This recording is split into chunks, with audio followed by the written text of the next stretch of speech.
الحمد للہ الذی کفی وسلام علی عبادہ الذین اصطفی اما بعد۔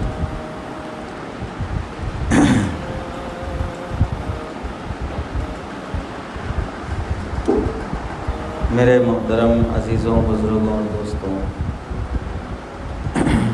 اسٹیج پر تشریف فرما علماء کرام، پردے کے پیچھے بیٹھی ہوئی خواتین،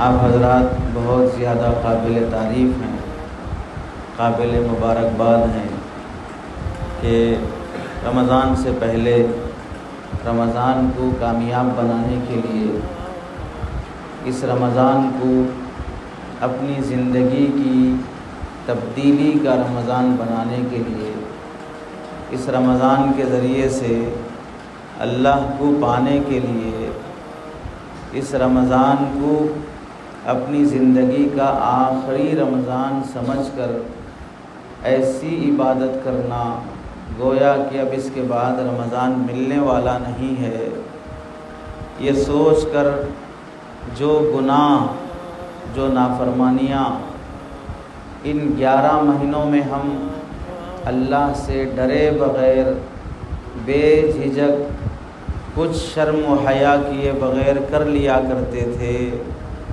ان گناہوں سے بچنے کے لیے، ان گناہوں سے توبہ کرنے کے لیے یاد دہانی کے طور پر یہاں ہم سب جمع ہوئے، اور آپ کے اس علاقے کے بڑے عالم دین بہت بہترین انداز میں مجھ سے پہلے جو آپ نے تقریر سنی اصلاح معاشرہ کے عنوان پر، کہ ہمیں اپنے ماں باپ کے ساتھ کیسا سلوک کرنا چاہیے، ہمیں سماج میں پائی جانے والی سب سے زیادہ، سب سے بدترین، سب سے بری، جسے حدیث میں اللہ کے نبی علیہ السلام نے 2 لفظ خاص طور سے استعمال فرمائے، ایک ہے ام الخبائث، تمام خباثتوں کی، گندگیوں کی جڑ، دوسرا لفظ ہے ام الفواحش، تمام برائیوں کی جڑ، وہ ہے شراب۔ اس میں ہمارا سماج کتنا مبتلا ہوتے جا رہا ہے، اس کی وجہ سے سماج کس قدر نقصان اور گھاٹے میں ہے۔ اس کے علاوہ دیگر معاشرے کی اصلاح سے متعلق بہت بہترین انداز میں، ضرورت کے حساب سے، عملی پہلوؤں پر کہ ہم اپنی زندگی میں تبدیلی کیسے لائیں، بہت سنجیدگی کے ساتھ بہترین باتیں آپ حضرات نے سنی ہیں، اور مجھے اس کے بعد جس شخصیت پر تعجب ہے، آپ حضرت کو دیکھیے، مجھے خود تعجب ہو رہا تھا کہ اس عمر میں بھی کس قدر جوش ہے، اور زبان اور گفتگو میں کس قدر جذبہ ہے۔ میں حضرت کے مقابلے میں جوان دکھ رہا ہوں، لیکن جذبہ، آواز، جوش آپ نے محسوس کیا۔ میں خود بار بار حضرت کا چہرہ دیکھ رہا تھا کہ کس قدر جذبے کے ساتھ قوم کو بیدار کر رہے ہیں۔ آپ لوگ محسوس نہیں کرے؟ ارے سو رہے کیا آپ لوگ؟ آنکھیں لال ہو گئے، انہیں پیلے کے آگے بیٹھے۔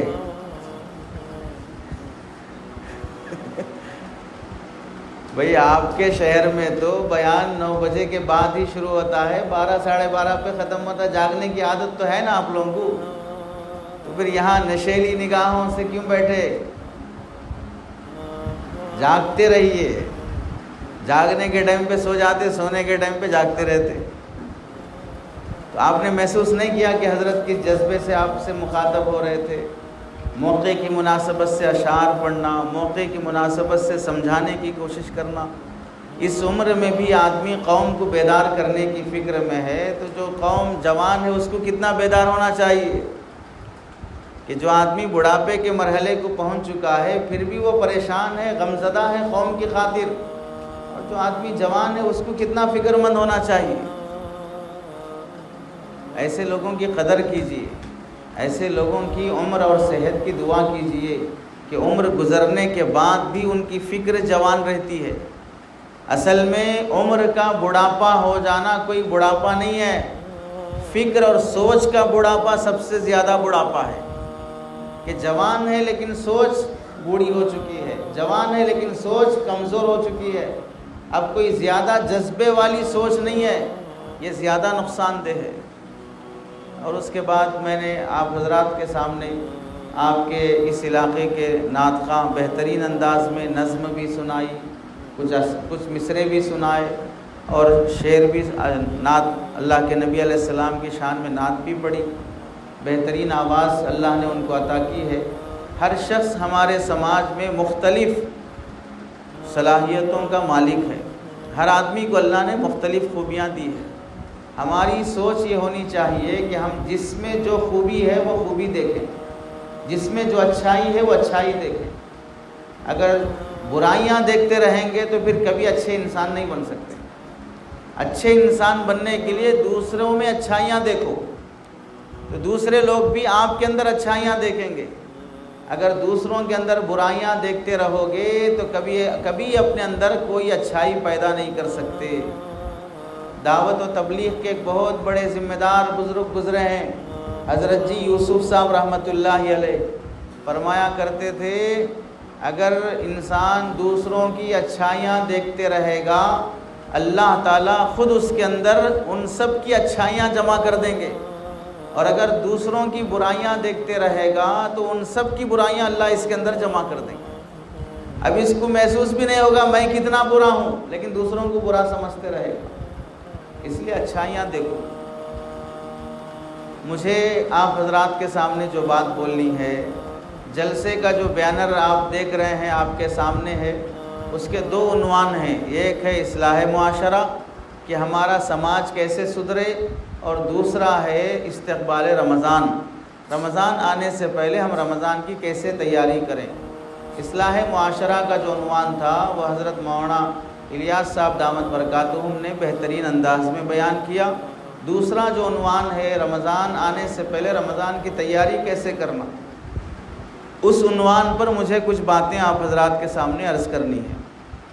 اس سلسلے میں دیکھیں، رمضان آنے سے پہلے رمضان کی تیاری کرنا، پہلے آپ حضرات اپنے دل و دماغ میں یہ بات بٹھائیں کہ اس رمضان سے پہلے جو رمضان گزرا ہے، اس رمضان میں کتنے لوگ آپ کے اس گاؤں میں زندہ تھے، اب اس رمضان میں وہ نہیں ہیں، دنیا سے چلے گئے۔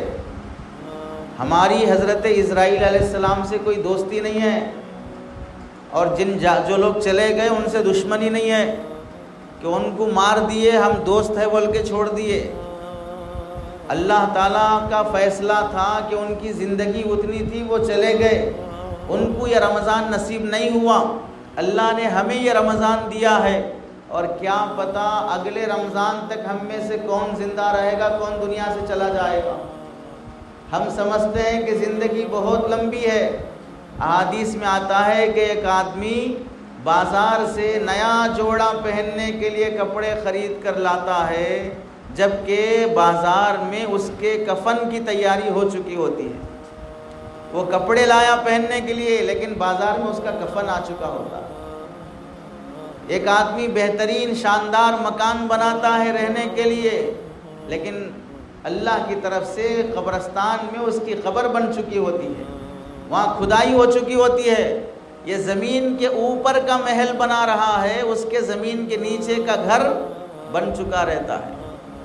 چند سال پہلے ایک صاحب امریکہ میں رہتے تھے اپنی فیملی کے ساتھ، یہاں ان کا بیٹا حیدرآباد میں پڑھتا تھا، وہاں سے پیسے بھیج کر انہوں نے یہاں بہترین بنجارہ ہلز جو حیدرآباد کا مہنگا ایریا ہے، بہت شاندار محل تعمیر کیا۔ پرانے گھر سے نئے گھر میں شفٹ ہونے کے لیے نئے گھر کی اوپننگ کی خاطر وہ امریکہ سے آئے۔ بیوی بچے یہاں پر آنے والے شوہر کا انتظار کر رہے ہیں نئے گھر میں کہ ہم ان کا استقبال کریں اور نئے گھر کی اوپننگ ہو ان کے ذریعے سے۔ شمشاباد ایئرپورٹ پر اترنے کے بعد وہاں سے کار سے آتے ہوئے راستے میں ایکسیڈنٹ ہو گیا اور انتقال ہو گئے۔ انتقال ہونے کے بعد گھر والوں سے مشورہ کیا گیا کہ اب یہ ڈیڈ باڈی کو کہاں لے جانا، پرانے گھر میں یا نئے گھر میں؟ آواز آ رہی؟ سمجھ میں آ رہا؟ اردو آتی؟ جاگ رہے آپ لوگ؟ آنکھیں بھی کھلی رکھو، دماغ بھی کھلا رکھو. آنکھیں بھی کھلی رکھو، دماغ بھی کھلا رکھو. رات ہو گئی، نیند میں اگر سنو گے تو آدھی بات سنتے آدھی چھوڑ دیتے، آدھی سنتے آدھی چھوڑ دیتے. ہمارے سماج میں اصلاح ہونے میں دیری کیوں ہو رہی ہے کہ ہم میں سے جتنے شریف لوگ بیٹھے ہوئے ہیں، یہ سارے شریف لوگ جمعہ کے بیان میں آدھا بیان ہونے کے بعد آتے ہیں. کب آتے ہیں؟ آدھا بیان ہونے کے بعد آتے ہیں. اب مول صاحب جو بیان کر رہے ہیں شروع سے ایک ٹاپک لے کے چل رہے، شروع کا تو نہیں سنے، آدھا سنے، 10 منٹ سنے، 5 منٹ سنے. وہ 5 منٹ کی بات سنے وہ بھی ایسا ویسا سن لیے، امام صاحب ایسا بول دیے، امام صاحب ویسا بول دیے، امام صاحب ایسا بول دیے. حوالہ کہیں کا شروع سے بیٹھا رہا تو معلوم ہوتا کیا بولے کیا نہیں بولے بول کے. تو پہلے سے آنا، شروع سے سننا تو دینداری آتی ہے. آدھی بات سنو گے تو پھر دین کی بات غلط سمجھ میں آتی ہے. تو اب بحث یہ ہوئی کہ اب یہ باپ کی ڈیڈ باڈی جو پیسہ بھیج کے گھر بنایا ہے، نئے گھر میں لانا یا پرانے گھر میں لانا؟ تو گھر والے مشورہ کرے بھئی نئے گھر میں میت کو کئی کو لانا، پھر یہاں آنے کے بعد پتہ نہیں کس کس کی میت ہو جاتی، بہتر ہے پرانے گھر میں لے جا کے وہاں سے اسے نہلا دھلا کے دفن کر دیں گے. گھر بنایا کس کی خاطر؟ اپنی خاطر، بیوی بچوں کے ساتھ رہنے کی خاطر. اوپننگ کے دن انتقال ہو گیا، نئے گھر میں ڈیڈ باڈی بھی آنا نصیب نہیں ہوا، پرانے گھر سے ہی جنازہ اٹھا. تو موت کا کوئی بھروسہ نہیں ہے. اللہ نے گزشتہ رمضان بھی دیا اور یہ رمضان بھی دیا، اس پر پہلے اللہ کا شکر ادا کرنا چاہیے کہ اللہ تیرا احسان ہے کہ تو نے زندگی دی، رمضان پانے کا موقع دیا. اور یہ بڑی نعمت اس واسطے بھی ہے کہ رمضان میں آدمی زندہ ہے، صحت مند ہے، بیمار نہیں ہے، نیکی کرنے کی توفیق بھی ہے، ٹینشنوں میں مبتلا نہیں ہے، نیکیاں کر بھی رہا ہے، قبولیت کی فکر بھی ہے، تو وہ انسان کامیاب ہے. زندگی نہیں ملی افسوس، زندگی ملی لیکن نیک کاموں کی توفیق نہیں ملی. کتنے لوگ وہ ہیں جو رمضان آنے کے بعد بھی رمضان کی قدر نہیں کرتے، روزہ نہیں رکھتے، نماز نہیں پڑھتے، 11 مہینوں کی طرح ایک مہینہ ویسے ہی گزار لیتے ہیں. ایسے لوگ محروم نہیں، لعنتی ہیں. رمضان ملنے کے بعد بھی نصیب نہیں ہوئی، مغفرت کی توفیق نہیں ہوئی. اللہ کے نبی علیہ السلام نے فرمایا ہلاک اور برباد ہو جائے ایسے لوگ جنہیں رمضان ملا لیکن رمضان میں عبادت نہیں کرے اور اللہ کی نافرمانی میں گرفتار رہے، ایسے لوگ ہلاک اور برباد ہو جائیں. اللہ کے نبی نے ہلاک اور برباد بولے تو کیا مطلب؟ ایسے لوگ مر گئے تو بہتر. ہلاک اور برباد کا جو سادہ ترجمہ ہے، آپ صلی اللہ علیہ وسلم فرماتے ہیں رمضان ملنے کے بعد بھی عبادت نہیں کیے، ایسے لوگوں کا زندہ رہنے سے مر جانا بہتر ہے. اللہ کے نبی علیہ السلام کے زمانے میں 2 صحابہ ایمان لائے، ایک ساتھ مسلمان ہوئے، 2-4 سال زندہ رہے. ایک صحابی جنگ میں گئے، جہاد میں شہید ہو گئے. دوسرے صحابی اس کے بعد بھی 1 سال تک زندہ رہے، نمازیں روزے عبادت کیے. 1 سال کے بعد وہ صحابی بھی گھر پہ انتقال ہوئے. انتقال ہونے کے بعد ایک تیسرے صحابی نے ان دونوں کو خواب میں دیکھا. پہلے جو انتقال ہو گئے وہ کہاں شہید ہوئے؟ جنگ میں، اللہ کے راستے میں. اللہ کے راستے میں شہید ہونے والے کا مرتبہ کیا ہے؟ اس کے خون کا خطرہ زمین پر گرنے سے پہلے اللہ اس کی مغفرت کر دیتے ہیں. اتنا بڑا ثواب ہے. 1 سال پہلے وہ شہید ہو گئے. دوسرے جو انتقال ہوئے وہ گھر پہ انتقال ہوئے، شہید نہیں ہوئے. یہ خواب دیکھ رہے ہیں کہ دونوں جنت میں داخل ہونے کے لیے کھڑے ہیں. جنت میں سے ایک فرشتہ آ کر آواز دے کر جو بعد میں انتقال ہوئے ہیں ان کو لے کے جا رہا، اور جو پہلے انتقال ہو گئے، شہید ہو گئے اللہ کے راستے میں، ان کو کھڑا کر کے ان کو بعد میں لے کے گیا. تو یہ صحابی کو ڈاؤٹ ہوا، اللہ کے راستے میں شہید ہونا بڑے ثواب کی بات ہے، وہ پہلے جنت میں کیوں نہیں گئے؟ یہ تو بستر پہ مرے ہیں، یہ پہلے جنت میں چلے جا رہے ہیں۔ اللہ کے نبی علیہ السلام سے جب انہوں نے پوچھا تو آپ صلی اللہ علیہ وسلم نے فرمایا، کیا تم نہیں دیکھتے کہ بعد میں انتقال ہونے والے کے 1 سال کی نمازیں، 1 سال کے روزے، 1 سال کی تلاوت، 1 سال کی عبادت پہلے شہید ہونے والے سے بھی زیادہ ہے؟ تو اس کی نیکیاں زیادہ ہیں نا 1 سال کی۔ 1 سال زندگی ملی، 1 سال نیکیاں کمایا تو بڑی نیکی کی بات ہے، تو یہ نیکیوں میں بڑھ گیا اس کے مقابلے میں، اس واسطے اللہ اسے جنت میں پہلے بھیج رہے ہیں۔ تو آپ سمجھو آپ کے خاندان میں بھی، رشتہ داروں میں بھی جو گزشتہ سال انتقال ہو گئے، ہمیں اور آپ کو اللہ تعالیٰ نے 1 سال ایکسٹرا دیا ہے عبادت کے واسطے، تو اس پر اللہ کا شکر ادا کریں۔ ہم بھی حضرت اسرائیل کے ساتھ چلے جا سکتے تھے۔ دوسری بات، آپ میں سے کتنے لوگ حج کر کے آئے؟ ہاتھ اٹھا سکتے ہیں؟ بڑی نیکی کی بات ہے، سعادت کی بات ہے۔ عمرہ کیے ہوئے لوگ، حج کیے ہوئے لوگ تھوڑا ہاتھ اٹھائیں۔ ماشاءاللہ، اللہ سے دعا ہے کہ اللہ آپ سب کو اپنے گھر بلا لے۔ بلانے کے لیے دولت کی ضرورت نہیں ہے، دل سے ہمت کرنے کی ضرورت ہے۔ ہمت کرو گے، ارادے کرو گے، دعائیں مانگتے رہو گے تو اللہ بلا لیں گے۔ بہت سے پیسے والے ہیں 20-20 لاکھ بیٹی کی شادی پہ اڑا دیے، لاکھ روپے خرچہ کر کے عمرے پہ نہیں جا سکے۔ 25-25 لاکھ اڑا دیے بیٹیوں کی شادی پر، 5 لاکھ خرچہ کر کے حج کو نہیں جا سکے۔ توفیق کی بات ہے، سعادت کی بات ہے۔ ابھی ہمارے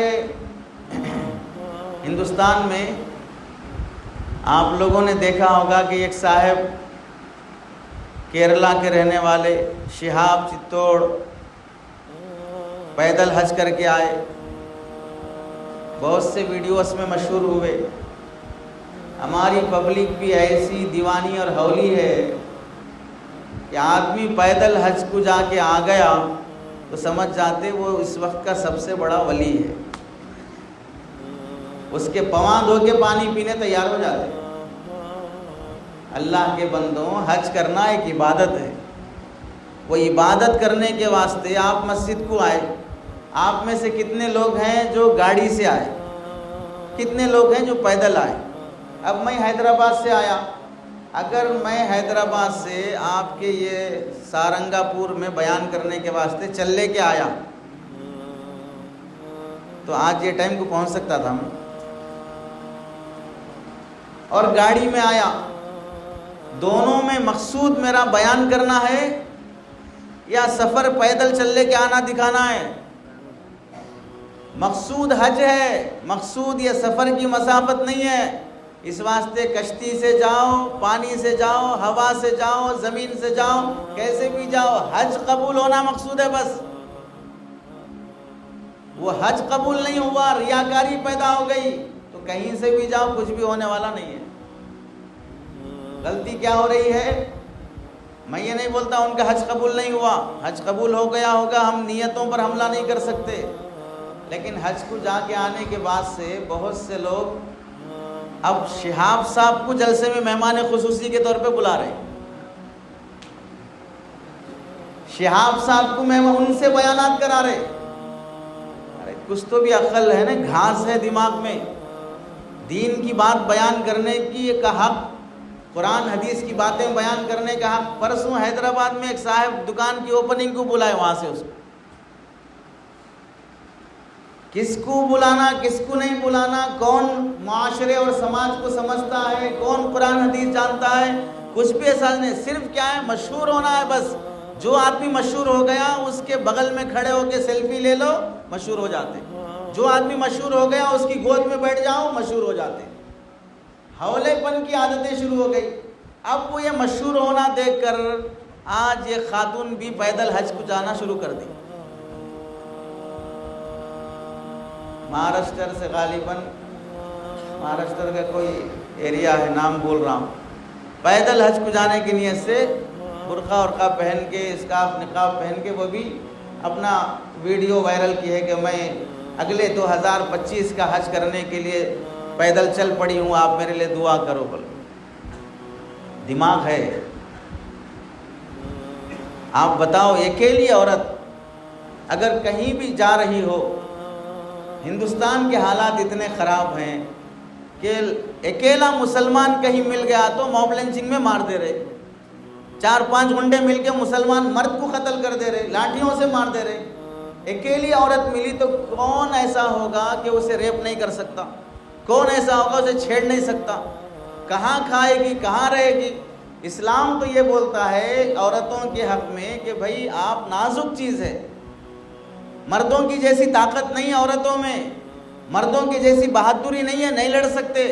آپ کی کمزوری کا لحاظ رکھتے ہوئے اسلام یہ بولتا ہے کہ آپ حج کو جاؤ تو اپنے مرد کے ساتھ، اپنے شوہر کے ساتھ، باوا کے ساتھ یا بھائی کے ساتھ، بیٹے کے ساتھ جاؤ، تاکہ حج میں نئی جگہ ہے، پہلی بار جا رہے، کہیں گم ہو گئے، کہیں گر گئے، بیمار ہو گئے، تمہارے کو سہارا ہونا، اٹھانے والا ہونا، بٹھانے والا ہونا، گولی لا کے دینے والا ہونا، ان سب کاموں کی خدمت کرنے کے واسطے ہونا نہیں ہونا عورت کو۔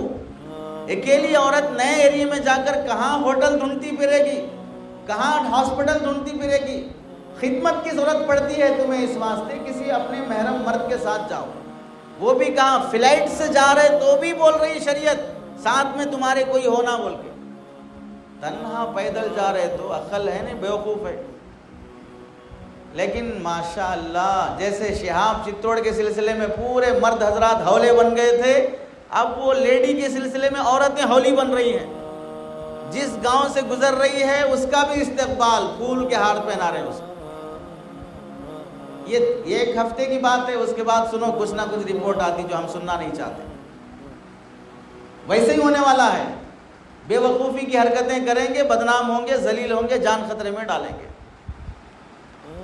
تو میں یہ بول رہا تھا، آپ میں سے جتنے لوگ حج پہ جا کے آئے ہیں یا نہیں گئے ہیں، حاجیوں کو دیکھے ہوں گے، بہت لمبے لمبے رہتے جنات کے جیسے، حاجیوں کو تو دیکھے ہوں گے۔ جانے سے پہلے دعوت تو کرائے ہوں گے، آنے کے بعد زمزم کھجور تو لیے ہوں گے، کچھ تو بھی لین دین کرے ہوں گے جیسے شادی میں لین دین کرتے۔ حج کو جانے سے پہلے لوگ دعوت اس واسطے کراتے ہیں کہ آنے کے بعد عزت سے زمزم کھجور دینا ہمارے، اس واسطے کرارے سو ہیں۔ پھکٹ میں کون بھی کسی کو نہیں کھلاتا۔ یہ زمانہ ہی ایسا ہے جیسے کسی نے مچھلی سے پوچھا تو کون ہے، تو مچھلی نے کہا میں فش ہوں تو سیلفش ہے، میں فش ہوں تو سیلفش ہے، مطلب پرست ہے۔ اللہ کے نبی علیہ السلام نے فرمایا تھا حدیث میں، ترمذی شریف کی حدیث، کہ لوگ قیامت کی علامتوں میں سے ایک علامت یہ ہے کہ ایک دوسرے کو سلام کریں گے، محبت کا سلام نہیں، مطلب کا سلام۔ حدیث میں کہاں فرمایا؟ وَأُكْرِمَ الرَّجُلُ مَخَافَةَ شَرِّهِ، آدمی کا اکرام ہوگا اس کے شر سے بچنے کے لیے۔ اسے سلام کر رہے کیا بھائی؟ آؤ، کرنا پڑتا، نہیں تو نوکری جاتی، کرنا پڑتا نہیں تو عزت لوٹ لیتا ہماری، کچھ تو بھی ڈر کے کرنا پڑتا ہے۔ یہ مطلب کا سلام ہے۔ حج کتنے دن کا ہوتا ہے؟ 5 دن کا ہوتا ہے۔ حج کتنے دن کا؟ 5 دن کا بس۔ پورے 365 دن میں سے حج 5 دن کا ہے بس۔ 360 دن حج نہیں ہوتا، صرف 5 دن ہوتا۔ 5 دن کے واسطے حج کرنے کے لیے گئے کوئی صاحب، چاہے حج کمیٹی سے گئے ہوں چاہے پرائیویٹ سے گئے ہوں، آپ حضرات تھوڑا غور سے سن کے بتائیے، 5 دن کی عبادت کرنے کے واسطے حج پہ گئے، واپس آنے کے بعد آپ ان کو پہلے جو نام تھا اسی نام سے پکارتے یا اس کے ساتھ کچھ ایڈ کرتے؟ ایڈ کرتے، کیا بولتے؟ حاجی صاحب، لقب بدل گیا، اب نام بھی چھوڑ دیتے، بعض مرتبہ بلاتے بلاتے اب ان کا جو نام عبداللہ تھا، عبد الرحمن تھا، چھوڑ دے کے حاجی صاحب نام پڑ جاتا ہے، نام بدل گیا۔ دوسری بات، 5 دن وہ حج کر کے آنے کے بعد آپ لوگ کیا سمجھتے ہیں کہ بھائی یہ حج کر کے آیا، اب انہوں جھوٹ نہیں بولنا، انہوں داڑھی رکھ لینا، کرتے پیجامے پہ آ جانا، دھوکہ نہیں دینا، یہ سب چینجنگز آ جانا ان کے اندر۔ نہیں آئے تو آپ لوگ کیا بولتے ہیں؟ حج کر کے بھی ایسے کاما کرتے کیا جی؟ حاجی صاحب ہو کیا ایسا بولتے کیا جی؟ بولتے نہیں بولتے؟ تو حاجی صاحب کے اندر تبدیلی آ جانا آپ امید لگاتے ہیں، اور خود حاجی صاحب بھی سوچتے کہ بھئی میں اب حج کر لے کے آ گیا، پورے گناہوں سے توبہ کر لینا، آئندہ سے یہ سب کاروبار میں چھوڑ دینا۔ حاجی صاحب بھی خیال کرتے ہیں، اور آپ بھی سوچتے ہیں کہ حاجی صاحب کو بدل جانا چاہیے، اب پہلے کے جیسے نہیں رہنا۔ میں آپ سے ایک سوال یہ کرنا چاہتا ہوں، 5 دن کی عبادت کرنے واسطے گیا، اس کا نام بدل دیے، اس کی عادت بدل جانا، اس کے اخلاق بدل جانا، اس کی زندگی بدل جانا۔ رمضان 5 دن کا نہیں 30 دن کا ہوتا ہے۔ کتنے دن کا؟ 30 دن کا۔ تمہیں جانے کی ضرورت نہیں، یہ خود تمہارے گھروں میں آتا ہے، تمہارے گاؤں میں آتا ہے، اعلان ہوتا ہے۔ رمضان میں نظام اللہ بدل دیتے ہیں، ناشتے کا ٹائم کا کھانا چھوڑ کے 4 بجے اٹھ کے کھاؤ، دوپہر کا چھوڑ کے 6 بجے کھاؤ، کھانے کا ٹائم بدل دیے، نماز کا ٹائم بدل دیے۔ روز عشاء کے بعد 20-20 رکعت نہیں پڑھتے تھے، اب 20-20 رکعت پڑھ رہے ہو۔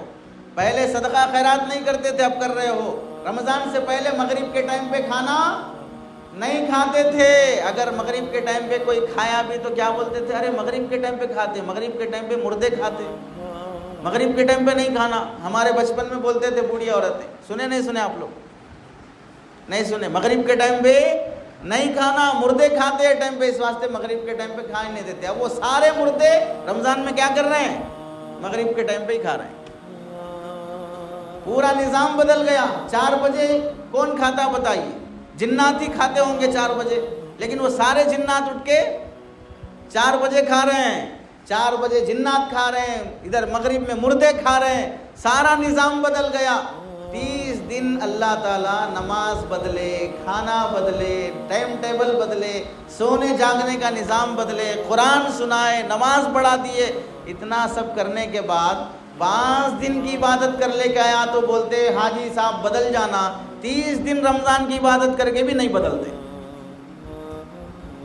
5 دن کی عبادت کیا ہوا شخص بدل جانا، 30 دن عبادت کیا ہوا شخص بھی نہیں بدلنا۔ تو آپ بتائیے زیادہ تبدیلی حاجی صاحب میں ہونا یا زیادہ تبدیلی رمضان گزارنے والوں میں ہونا؟ لیکن افسوس یہ ہے 5 دن کا حج کرنے والا بدل جانا، 30 دن کی عبادت کرنے والے کو ایسے 50 رمضان مل جائیں پھر بھی 5 وقت کا نمازی نہیں بنتا۔ 50 رمضان گزار لیا، 5 وقت کا نمازی نہیں بن سکا۔ 30 رمضان گزار لیا لیکن 3 وقت کا نمازی بھی نہیں بن سکا۔ اب آپ بتائیے، افسوس حاجی صاحب پہ نہیں، افسوس رمضان ملنے والوں پہ کرنا چاہیے۔ رمضان ملا پھر بھی زندگی میں تبدیلی نہیں آئی۔ تیسری بات یہ سمجھو، رمضان کا مہینہ ہماری تربیت کا مہینہ ہے، رمضان کا مہینہ اللہ کو پانے کا مہینہ ہے۔ رمضان کے مہینے کے آنے سے پہلے اس کی تیاری کرنا، یہ اللہ سے محبت، اللہ سے تعلق اور اس کا حق کا اظہار کرنا ہے۔ اس کی مثال دیکھو، آپ کے گھر میں بیٹی جوان ہو گئی، لڑکے والے رشتہ دیکھنے کے لیے آ رہے ہیں، تو لڑکے والے جب رشتہ دیکھنے کے لیے آپ کے گھر آتے، پہلے فون کر کے بتا دیتے کہ ہم فلاں دن لڑکی دیکھنے آپ کے گھر کو آ رہے ہیں، مثلا پیر کے دن 10 بجے ہم آپ کے گھر کو لڑکی دیکھنے کے لیے آئیں گے۔ آپ میں سے جتنے لڑکی والے ہیں یا سماج کے اس منگنی کی رسم کو جانتے ہیں، لڑکے والے لڑکی کو دیکھنے 10 بجے آ رہے ہیں، تو آپ بتائیے لڑکی والے گھر کی تیاری، صفائی، فروٹس، کھانے کا انتظام، لڑکی کو سنوارنا، گھر صاف ستھرا کرنا، آنے والے مہمانوں کو کھلانے کے لیے کچھ لا کے رکھ لینا، یہ سب کام مہمان آنے کے بعد 10 بجے کے بعد کرتے ہیں یا مہمان آنے سے پہلے تیاری کرتے ہیں؟ جی، مہمان آنے سے پہلے تیاری کرتے۔ اگر ایسا ہوا کہ 10 بجے لڑکی والے گھر کو آ گئے، گھر کے سامنے کھڑ کے ہیں، اب لڑکی کا بھائی نکل کے بول رہا آپ ایک 10 منٹ کھڑو، تھوڑا میں گھر جھاڑو مار کے اندر بلا لیتا ہوں۔ بھائی جھاڑو مار کے اندر بلا لیا، پھر اندر آنے کے بعد بولے 5 منٹ کھڑو، تھوڑا صوفے جھٹک کے اس کے بعد بٹھاتا ہوں۔ 5 منٹ کھڑا کر کے صوفے جھٹک کے بٹھایا، پھر اس کے بعد بیٹھنے کے بعد ایک 10 منٹ انتظار کرو، بچی ابھی تیار ہو رہی ہے۔ پھر اس کے بعد بولا آپ ایک اور 10 منٹ انتظار کرو، میں جا کے پیپسی، مکسچر، کچھ لڈو، کچھ مٹھائی لے کے آتا ہوں۔ یہ پوری تیاریاں مہمان آ کے بیٹھنے کے بعد مہمان کے سامنے جھاڑ رہا، جھٹک رہا، اٹھا رہا، لا رہا کر رہا ہے، تو آپ بتائیے یہ آنے والے لڑکے والے یہاں رشتہ کرنا پسند کریں گے یا سمجھ لیں گے کہ ان کو اتنا بھی سلیقہ نہیں ہے، ہم آتے بول کے آ رہے بول کے فون کریں، پہلے بولے، ہمارے سامنے پوری دھول ہمارے اوپر جھٹک رہے۔ آپ کو بد سلیقہ بے وقوف سمجھیں گے نہیں سمجھیں گے؟ بالکل سمجھیں گے۔ اور آپ اس لڑکے والوں کے آنے سے پہلے ہی پوری تیاری کر کے بہت شریف بن کے دکھنا چاہیں گے لڑکی و لڑکے والوں کے سامنے، تاکہ ہمارا رشتہ جڑ جائے، ہم اتنے اچھے اخلاق سے پیش آئیں لڑکی لڑکے والوں کے سامنے کہ ہمارے اخلاق سے متاثر ہو جائیں، ہماری لڑکی پسند آ جائے، رشتہ جڑ جائے۔ پہلے سے تیاری کرتے ہیں اور بڑے اچھے بن کے پیش آنے کی کوشش کرتے ہیں، اور کوئی بھی ایسی حرکت نہیں کرتے جس سے رشتہ کٹ ہو جائے، تعلق ٹوٹ جائے۔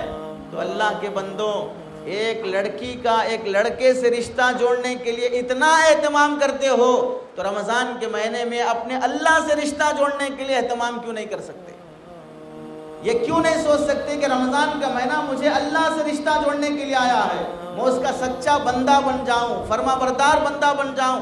اگر میری حرکتیں ایسی ویسی رہیں گی یا میں زبان سے کچھ ایسا ویسا بول دوں گا، یا رمضان آنے کے بعد اللہ کا مہمان آ چکا ہے، اب میں مارکیٹ میں جا رہا ہوں کپڑے خرید کے لانے کے لیے، اب میں مارکیٹ میں جا رہا ہوں سودا خرید کے لانے کے لیے، اب میں مارکیٹ میں جا رہا ہوں دوسرے کام کرنے کے لیے، رمضان آ کے ہمارے گھروں میں، ہماری گلیوں میں، ہماری مسجدوں میں بیٹھ چکا ہے، اور اس کے ہوتے ہوئے ہم عبادت، تلاوت، ذکر، رمضان کے تقاضے پورے کرنے کے بجائے بازار کے تقاضے پورے کر رہے ہیں، تو پھر جیسے لڑکی کو دیکھنے کے لیے آنے والے مہمان ناراض ہو کے چلے جاتے، ایسے ہی رمضان کا مہینہ بھی ناراض ہوگا۔ یعنی اس رمضان کے مہینے سے کوئی تبدیلی اور کوئی اللہ سے تعلق نہیں جڑے گا۔ اس واسطے کتنے رمضان آئے گئے، ہر رمضان ہم میں سے اتنے لوگ وہ ہیں ہر رمضان پابندی سے نئے کپڑے پہنے، پابندی سے نئے کپڑے پہنے۔ آپ بتاؤ نئے کپڑے پہننے پر اللہ کی مغفرت ہے کہیں؟ کہ جو آدمی جتنے بھاری کپڑے پہنے گا اتنا جلدی وہ مر جائے گا اور جنت میں جائے گا، ایسا ہے کیا؟ جو آدمی رمضان میں جتنے مزے کے کھانے کھائے گا اللہ اسے اتنے جنت کے درجے دیں گے، ہے اس طرح؟ نہ کھانے پر جنت ہے، نہ کپڑوں پر جنت ہے، نہ فیشن پہ جنت ہے، نہ شاپنگ پہ جنت ہے، لیکن رمضان کے مہینے میں سب سے زیادہ کھانا، رمضان کے مہینے میں شاپنگ کرنا، رمضان کے مہینے میں نئے کپڑوں کی چکر میں رہنا۔ پورے رمضان میں نئے کپڑے پہننے کا دن کون سا ہے بتائیے؟ پورے رمضان میں نئے کپڑے پہننے کا دن کون سا ہے جی؟ کون سا دن؟ پورے رمضان میں نئے کپڑے پہننے کی ترغیب جو دی گئی ہے وہ کون سا دن ہے؟ معلوم نہیں؟ معلوم نہیں معلوم؟ کون سے دن پہنتے لوگ؟ شب قدر وہ رات ہے، میں بول رہا ہوں دن پوچھ رہا ہوں جی۔ عید کے دن پہنتے نا، عید کے دن پہنتے ہیں نا، لیکن عید کا دن رمضان میں نہیں آتا، شوال کے پہلے دن آتا۔ عید کا دن کب آتا ہے؟ شوال کا پہلا دن رمضان کی عید کا دن ہوتا ہے۔ پورے رمضان میں کوئی دن ایسا نہیں ہے جس میں نئے کپڑے پہننے کی ترغیب دی گئی ہو۔ جمعہ کا دن ہے نا مول صاحب، جمعہ کا دن 11 مہینے میں بھی ہے، رمضان میں کوئی نہیں ہے، جمعہ کا دن 11 مہینے میں بھی ہے۔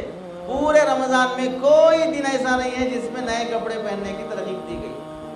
رہی بات شب قدر، شب قدر میں نئے کپڑے پہننے کی ترغیب کون سی حدیث میں ہے؟ عید کے دن پہننے کی ترغیب ہے اچھے کپڑے، لیکن شب قدر میں نئے کپڑے پہننے کی ترغیب کسی حدیث میں نہیں ہے۔ تو آپ بتائیے پورے رمضان میں کوئی دن ایسا نہیں ہے جس میں نئے کپڑے پہننا ہے، اور کوئی رات ایسی نہیں جس میں ترغیب دی گئی ہو، لیکن وہ ایک جوڑے کی خاطر جو ہم عید کے دن پہنتے ہیں، پوری مسلمان عورتیں بازار بھر کے رہتی ہیں۔ رمضان کے مہینے کو ہم نے اور ہمارے سماج نے شاپنگ کا مہینہ بنا لیا۔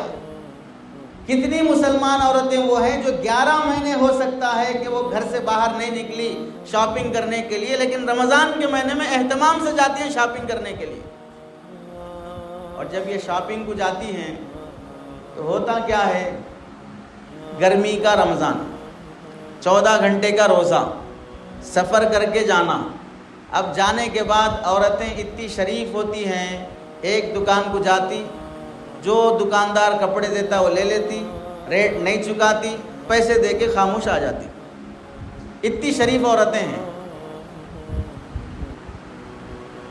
یہاں سے جانا، مارکیٹ میں جتنے دکان ہیں سب پہ فاتحہ پڑھنا، ہر دکاندار سے میت کو جو 3 سوالات کرتے ویسے سوالات کرنا، بحث کرنا، چکانا، اس کے بعد حلق سوکھ جاتا، اس کا بھی وہ دکاندار کا بھی۔ گرمی کا روزہ، گرمی کا رمضان، 14 گھنٹے کا روزہ، دکان دکان گھومنا، ایک جوڑے کے واسطے 10 دکانوں والوں سے بحث کرنا، اس واسطے روزہ نہیں ہو سکتا۔ روزہ چھوڑ کے شاپنگ کرنے جائیں گی، دکان دکان گھومیں گی، اور سڑک پر رمضان کے مہینے میں بازار میں کھڑے ہو کر کسی جوس کی بنڈی کے پاس، گنے کے جوس کے پاس، کسی اور شربت کے پاس، پورے بازار میں نقاب اٹھا کر، حجاب ہٹا کر شربت پیتی ہوئی کھڑی رہے گی۔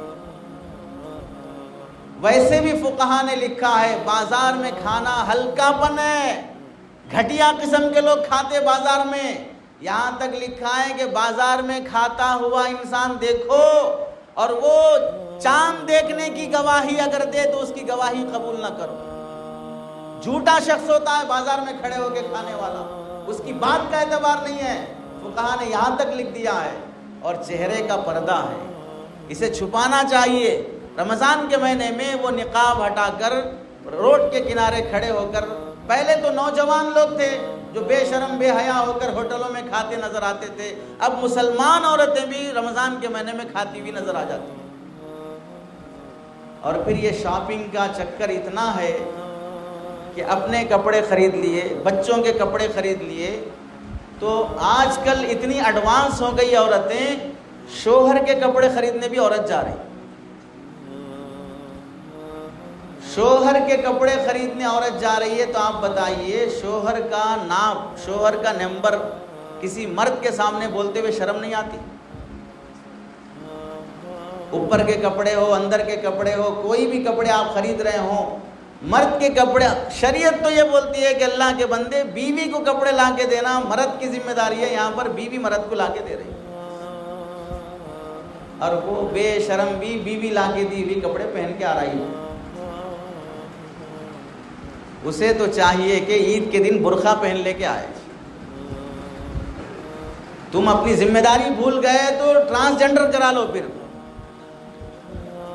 ذمہ داری بھول گئے، بیوی کو لا کے دینا، بیٹیوں کو لا کے دینا، ان کو گھر میں بٹھا کر ان کے حیا پردہ کرانا تمہاری ذمہ داری تھی، وہ تم کو گھر میں بٹھا کے خود جا کے کپڑے والا رہی ہے۔ اس سے آگے بعض عورتیں وہ ہیں جو خریداری کرنے میں اتنی ماہر ہوتی ہیں، اتنا تجربہ ہوتا ہے، جیسے ہمارے سماج میں زمینات کا کاروبار کرنے والے بروکر رہتے، کون سا پلاٹ کہاں بک رہا ہے، کون سا گھر کہاں بکنے کو ہے، ویسا عورتوں میں بھی کون سی دکان میں کون سی چیز سستی ملتی ہے سب معلوم رہتا۔ تو اب محلے کی عورتوں کو اگر کپڑے خریدنا ہو تو وہ خاتون خالہ کو بلا لے کے جاتے، آپ آؤ تھوڑا دلاتے ہمارے کو نہیں معلوم وہ نرمل کا بازار، ہمارے کو نہیں معلوم وہ حیدرآباد کا چار مینار، اس واسطے ان کو بلا لے کے جائیں گی۔ اب یہ محترمہ دوسروں کو کپڑے دلانے کے لیے ہر دوسرے تیسرے دن بازار کا چکر لگاتی رہے گی۔ بلا ضرورت عورت گھر سے باہر نکلنا ناجائز ہے، اور اللہ تعالیٰ ایسی عورت پر لعنت برساتے ہیں۔ لیکن رمضان کے مہینے میں عورتیں دوسروں کو کپڑے دلانے کے لیے باہر نکلتی ہیں۔ ایک بزرگ نے لکھا ہے، ایک دیندار گھرانہ جس کے گھر کے لڑکیوں کی، عورتوں کی تربیت ہو چکی ہے، شعبان کے مہینے میں کپڑے خریدنے کے لیے کپڑے کی دکان پر گئے. جانے کے بعد دکاندار نے کپڑے دکھائے تو لڑکی نے کہا کہ صاحب تو اچھے ڈیزائن کے دکھاؤ. تو دکاندار نے کہا کہ بیٹا دیکھو جو ہے ہمارے پاس یہ ہے, اچھے ڈیزائن کے ہونا ہے تو 15 رمضان گزرنے کے بعد آؤ, اچھے ڈیزائن کے آتے. کتنے دن کے بعد؟ 15 رمضان کے بعد آؤ, اچھے ڈیزائن کے آتے. دیکھو تربیت ہوتی ہے تو کتنا اثر ہوتا ہے. تو وہ لڑکی کہنے لگی نہیں صاحب جو اچھے ہیں وہ دکھا دو, ہم رمضان کے مہینے میں شاپنگ کرنے کے لیے نہیں آتے. رمضان کا مہینہ عبادت کا, تلاوت کا مہینہ ہے. رمضان کے مہینے میں ہم شاپنگ نہیں کریں گے, جو ہے آپ کی دکان میں اس میں سے جو اچھا ہے وہ لے لیں گے, لیکن رمضان کی نیا ڈیزائن ہمیں نہیں چاہیے. جب گھر کی اس لڑکی نے کہا تو دکاندار جو کاؤنٹر پہ بیٹھا تھا اٹھ کے آیا, اپنے دکان میں کام کرنے والے ورکروں کو جمع کیا اور اس لڑکی کی تعریف کرتے ہوئے کہنے لگا بیٹا جتنا تیری تربیت ہوئی ہے, اگر مسلمان کے ہر گھر کی بیٹی اور لڑکی کی ویسی تربیت ہوئی ہوتی تو ہم دکانداروں کا رمضان بھی اچھا گزرتا. لیکن کیا کریں, ظالم سماج خریدنے کے لیے رمضان میں ہی آتا ہے, جس کی وجہ سے ان کی خاطر ہمیں رات کے 12 بجے تک دکانیں کھول لے کے بیٹھنا, ہماری تراویح نہیں ہوتی, ہمارے روزے نہیں ہوتے, ہماری تلاوت نہیں ہوتی, جماعت کی نماز تک نہیں ہوتی. اس واسطے کہ رمضان کے مہینے میں کون کا حق آتا نہیں معلوم. ان کے واسطے ہم پیسے قرضہ لے کے زیادہ مال لا کے ڈالنا پڑتا ہے کہ مال بکے گا, لوگ آئیں گے اور قرضہ لے کے لائیں گے, کسی کو پارٹنر بنا لیں گے 2 مہینے کے واسطے تاکہ زیادہ ہماری بکری ہو. پورا رمضان ہمارا غارت ہو جاتا ہے ان لوگوں کو کپڑے پہنانے کے واسطے. تو آپ بتاؤ, ہمارے سماج کا بگاڑ ہمارے بازار کے مسلمانوں کو رمضان کی عبادت سے محروم کر رہا ہے.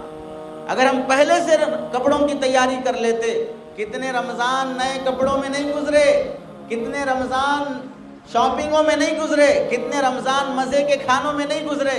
کم از کم ایک رمضان تو ایسا ہو جس میں اللہ ہم سے راضی ہو جائے, ایک رمضان تو ایسا ہو جس میں ہمیں جنت ملنے کی امید مل جائے. اس واسطے رمضان کے مہینے کو شاپنگ کا مہینہ مت بناؤ.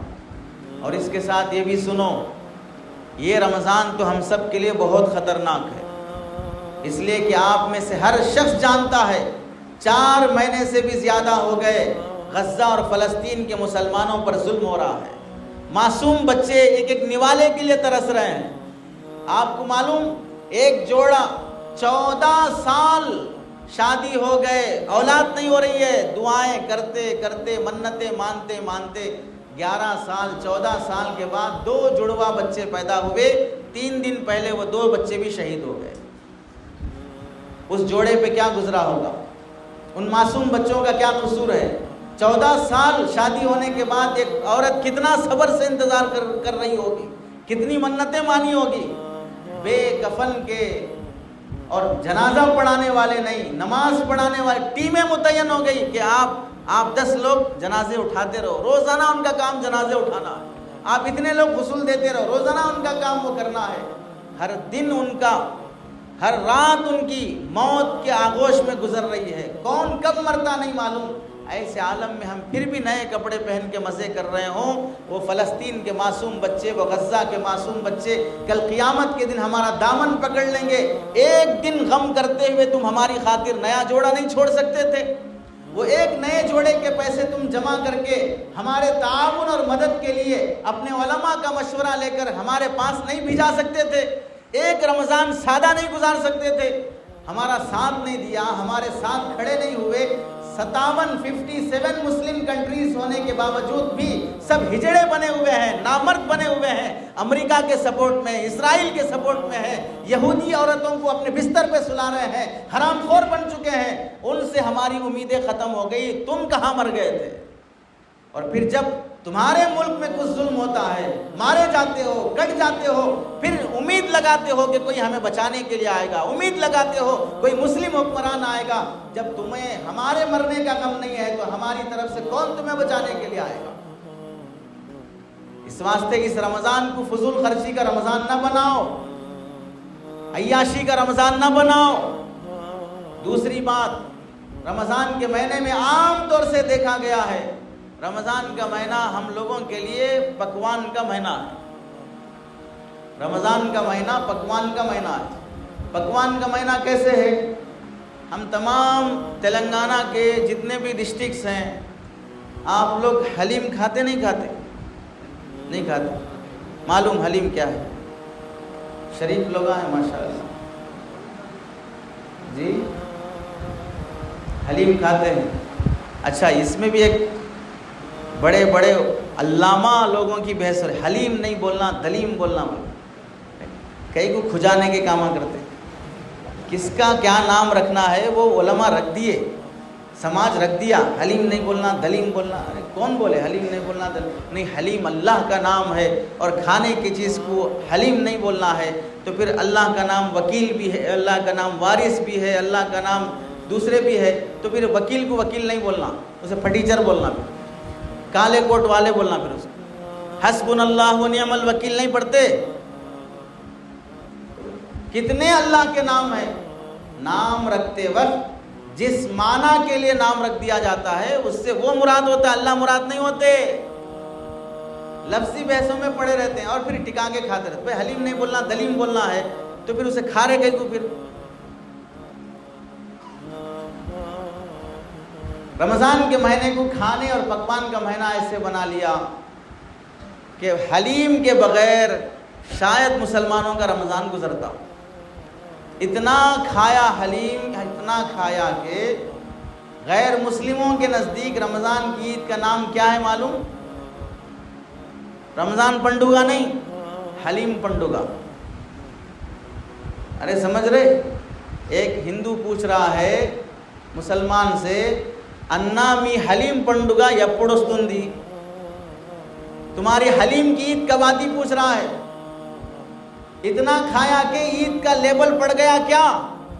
حلیم کی عید. یہ نہیں پوچھ رہا ہے تمہارے بھوکے رہنے کا اور خالی پیٹ رہنے کا، اللہ کی عبادت کرنے کا مہینہ کون سا ہے، بلکہ تمہارے حلیم کھانے کا مہینہ کون سا ہے. نئے نئے ڈش پکا کے کھانا رمضان میں. اس کے واسطے یہ بھی بولتا بیوی کو 11 مہینے سے 21 ڈش کھلا کھلا کے مار دی. رمضان میں تو کم از کم ایک نئی ڈش پکاؤ. نہیں تو کیا ہوگا؟ رمضان میں کیا کرتے؟ افطار کے ٹائم پہ ایک دوسرے کو برتن تقسیم کر لیتے. ان کے گھر کا ان کو، ان کے گھر کا ان کو. ہوتا نہیں ہوتا آپ لوگوں کے پاس؟ نہیں ہوتا. تھوڑا جوش میں جواب دیو نا. میں کیا دوسری شادی قبول ہے بول کے پوچھ رہا ہوں کیا؟ ڈر رہے بھائی بازو بیٹھے ہوئے ہیں، پھر عزت سے جا سکتے کہ نہیں جا سکتے کہ، ورنہ صبح اعلان ہوگا فلاں کی جنازے کی نماز ہے پڑھتے جائے بول کے. ہمت سے جواب دیجیے. آزو بازو والوں سے پلیٹ آتے ہیں، اس میں بھی مسئلہ یہ ہے ہماری خواتین کا حال. یہ عائشہ کے گھر کی پلیٹ فاطمہ کے گھر کو آئے گی، فاطمہ کے گھر کی پلیٹ خدیجہ کے گھر کو جائے گی، اس کے گھر کی پلیٹ اس کو آئے گی. بیچ میں ایک گھر ہے، وہ خاتون بیچاری پلیٹ دینے کی حیثیت کی نہیں ہے. تو انہوں تینوں یہ چاروں کیا کرتے رہیں گے؟ یہ چاروں سوکن ایک دوسرے کو پلیٹاں دے لیتے رہتے. اس کی اسے، اس کی اسے دیتے رہیں گے. اگر مرد بولے گا، شوہر بولے گا کہ بھئی ان کے گھر کو بھی پلیٹ بھیجو، تو جواب ان کے گھر سے آیا نہیں، کہیں کو بھیجنا ان کے گھر کو، وہ ہمارے کو دیے ہی نہیں، ہم ان کو کہیں کو دینا. بزنس کر رہے کیا پلیٹوں کا؟ ہم روٹیاں دیے تم چپاتیاں دیو، ہم مندی دیے تم بریانی دیو، ہم جنازہ دیے تم کفن دیو. افطار میں بھی بزنس کر رہے ہو. ارے افطار دیتے اس واسطے ہیں کہ روزے دار کو کھلانے پر روزے کا ثواب ملے. وہ دے رہا بول کے ہم دینا نہیں ہے، نہیں دینے والے کو دینا ثواب ہے. جسے دینے کی طاقت نہیں اسے دینا ثواب ہے. کہ لینے دینے کو بھی بزنس بنا لیا لوگوں نے. اور اس میں سے بھی بعض لوگ کیسے ہیں، اگر کسی کے گھر کو پلیٹ میں کچھ ڈال کے بھیجے، جس کو بھیجے اس کے بھیجے میں بھیجا نہیں رہتا، پلیٹاں رکھ لیتے. پھر دوسری بار بھیجے، وہ پلیٹاں بھی رکھ لی. اب انہیں سوچتے ان کے گھر کو بھیجے تو پلیٹاں نہیں آتے، اب وہاں سے پلاسٹک کے یوز اینڈ تھرو پلیٹاں میں بھیجتے. اب اللہ کے بندوں، جو آیا رکھ لے کے اس پلیٹ میں کچھ اپنے پاس سے جو ہو سکتا ہے وہ ڈال کے، خالی برتن لوٹائے بغیر کچھ ڈال کے بھیجنا، یہ آداب ہے، یہ طریقہ ہے۔ اس میں سے اور ایک حال یہ ہوتا، یہ پلیٹ جو آپس میں دیتے لیتے ہیں، مسلمان کے گھر کا پلیٹ مسلمان کے گھر کو، یہ بھائی کے گھر کا پلیٹ اس بھائی کے گھر کو، ایسا ہی گھومتا رہے گا۔ بیچ میں اگر غیر مسلم کا گھر ہے، اس کے گھر کو افطار کے پلیٹ کا سامان نہیں جائے گا۔ کامن سینس رہا، کچھ بھی عقل رہی۔ کتنی خراب حرکت ہے، آپ ایسا سمجھو میں بیچ میں بیٹھا ہوں، ادھر مولانا بیٹھے ہیں، ادھر اور ایک صاحب بیٹھے ہیں، اگر ہم تینوں دعوت میں بیٹھے ہیں ساتھ میں، کسی فنکشن میں، کسی ضیافت میں، مولانا گوشت کے ٹکڑے اٹھا کے ان کو ڈال رہے، انہوں گوشت کے ٹکڑے اٹھا کے ان کو ڈال رہے، میں 1 سے 4 بار دیکھنے کے بعد دونوں کی صورت دیکھوں گا، اس تو کیا عقل ہے؟ میں بیچ میں بیٹھا ہوں، کم از کم ایک ٹکڑا نہیں تو ہڈی تو بھی ڈالنا میرے۔ آزو بازو سے ایک دوسرے کو لین دین کرتے رہیں گے اور بیچ میں جو بیٹھا اسے چھوڑ دیں گے، اس کا دل خود بخود ٹوٹنا شروع ہو جاتا ہے۔ یہ نا دونوں آپس میں ملے ہوئے ہیں اور مجھ سے محبت نہیں کر رہے، جبکہ میں ان کا پڑوسی ہوں، بازو بیٹھا ہوں، اور پڑوسی کا حق کیا ہے، پڑوسی کے بارے میں اسلام کی تعلیم کیا ہے۔ حضرت ابن عمر رضی اللہ تعالیٰ عنہ کے گھر میں کبھی بھی بکرا کٹتا، مٹن پکتا تو حضرت ابن عمر رضی اللہ تعالیٰ عنہ فرماتے، دسترخوان پر ہمارے کھانے کے واسطے رکھنے سے پہلے میرے پڑوس میں جو غیر مسلم ہے اس کے گھر کو پہنچاؤ، پہلے اسے دے کے آؤ، اس کے بعد ہم کھائیں گے۔ یہ پڑوسی کی تعلیم دی گئی ہے، لیکن رمضان کے مہینے میں ہم غیر مسلموں کے گھر کو افطار کا پلیٹ نہیں بھیجتے۔ کہیں کو نہیں بھیجتے؟ انہوں روزہ نہیں رہتے نا، انہوں کیا نہیں رہتے؟ روزہ نہیں رہتے۔ اچھا، اتنا تقویٰ آ گیا ہمارے اندر کہ روزہ نہیں اس والے کو افطار کی پلیٹ نہیں دینا، مسجد میں ٹکا کے افطار کے پارٹیاں کرتے، اس میں پورے لوگ روزے دار آتے ہیں، بلکہ تو آپ میں سے وہ بھی ہیں جو روزہ ہی نہیں رکھتے، مہینے میں 3-4 بار افطار کی دعوت کرا دے کے سمجھ جاتے میں روزے داروں کو کھلا دیا، مجھے بھی روزوں کا ثواب مل گیا، روزے رکھ کے کیا کرنا۔ روزے دار کی دعوت افطار کرے تو کتنا ثواب ملتا؟ روزے کے برابر ثواب ملتا ہے۔ تو میں 100 لوگوں کو افطار کی دعوت کرا دیا تو اس کے برابر مجھے ثواب مل گیا۔ اکثر وہ لوگ ہوتے ہیں جو روزے داروں کو افطار کی دعوت کرانے والے خود روزہ نہیں رکھتے، دوسروں کی دعوت کراتے رہتے اور لوگ مزے سے کھاتے رہتے ہیں۔ وہ کہاں نے لکھا ہے، سنو، اگر تم میں سے کوئی شخص روزہ نہیں رکھتا ہے اور افطار کرتے وقت ساتھ بیٹھ کر وہ بھی کھانا کھانا چاہ رہا ہے، اس کے ساتھ بیٹھ کر افطار نہ کرو، اس کے ساتھ بیٹھ کر افطار نہ کرو۔ ساتھ بیٹھ کر افطار کرنے کا مطلب یہ ہوا کہ تم وہ روزہ چھوڑ کر ساتھ میں کھانا جو کھا رہا ہے اس کے عمل کو تم صحیح قرار دے رہے ہو، تم جو کر رہے صحیح ہو۔ روزہ نہیں رکھے نا، ہمارے ساتھ بیٹھ کے کھا سکتے تھے، اس کے عمل کو، اس کے گناہ کو صحیح ثابت کر رہے ہو۔ اور یہاں تک لکھا ہے کہ اگر کوئی روزہ چھوڑ کر ضیافت کرا رہا ہے، اس کی ضیافت قبول نہ کرو، کہ ہم بے روزے دار کی ضیافت قبول نہیں کرتے، تاکہ اسے شرم آئے اور وہ بھی روزہ رکھنے کا پابند ہو جائے۔ تو رمضان کے مہینے میں ہم لوگوں میں افطار کے پلیٹ جو ادھر ادھر جاتے ہیں، اس میں سے اگر کسی گھر سے افطار کی پلیٹ آئی اور وہ نئے ڈش کی تھی جو اب تک شوہر نہیں کھایا اور بہت مزے کی تھی، تو اب اپنی بیوی کو چیلنج کرتا، کتنی مزے کی ہے دیکھو، تم پکاتے ایسی۔ تو اب بیوی کو جب چیلنج کرے گا تو بیوی کے کوشش کر کے اپنا کمال ثابت کرانا چاہے گی، میں بھی پکا کے دکھا سکتی ہوں، تو اب یوٹیوب کھولے گی، اب یہ جو ڈش آئی ہے وہ ڈش کیا ہو سکتی ہے، اس کا نام کیا ہے، وہ تلاش کر کے موبائل چولہے کے سامنے رکھ لے کے وہ دیکھ دیکھ کے ڈش پکاتی رہے گی۔ افطار کا ٹائم ہو گیا، روزے دار کی دعا افطار کے ٹائم قبول ہوتی ہے، ایک 5 منٹ رو کے اللہ سے مانگ لینا ہے، لیکن کہاں ہیں اب گھر کی عورتیں؟ چولہے کے پاس کھڑے ہو کے پکا رہی ہیں، پورا مہینہ گزر جاتا چولہے کے پاس ہی افطار ہوتا ہے، کھڑے کھڑے کھجور کھا لیتی ہیں اور پکانے میں مشغول ہیں، اور کبھی آئیں گی تو سحرن بج گیا، روزہ کھولنے کی دعا کا اعلان ہو گیا، پھر جلدی جلدی چولہے کے پاس سے یا دم کو رکھ کے آ کے بیٹھیں گی، 1 منٹ بھی دعا توجہ کے ساتھ کرنا نصیب نہیں ہوگا، اور پھر وہ گرم گرم چیز لا کر نیا ڈش اپنے شوہر کے سامنے رکھے گی، پہلا نوالا جب اس کے پلیٹ میں ڈال کے یہ بھوکا جنات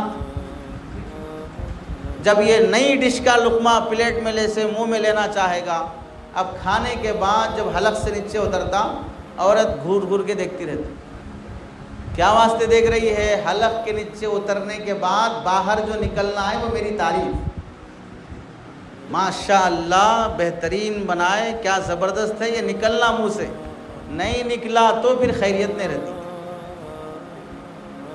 تمہارے کو کتا بھی کھلاؤ، دوسرا کا پسند آتا، ہمارا پسند نہیں آتا تمہارے کو، یہ چکر چلتے رہے گا۔ رمضان کا مہینہ پکوان کا مہینہ، نئے ڈش پکا پکا کے کھاتے رہو، لیکن رمضان کے مہینے میں سحری کے وقت تہجد کے وقت اٹھتے ہیں۔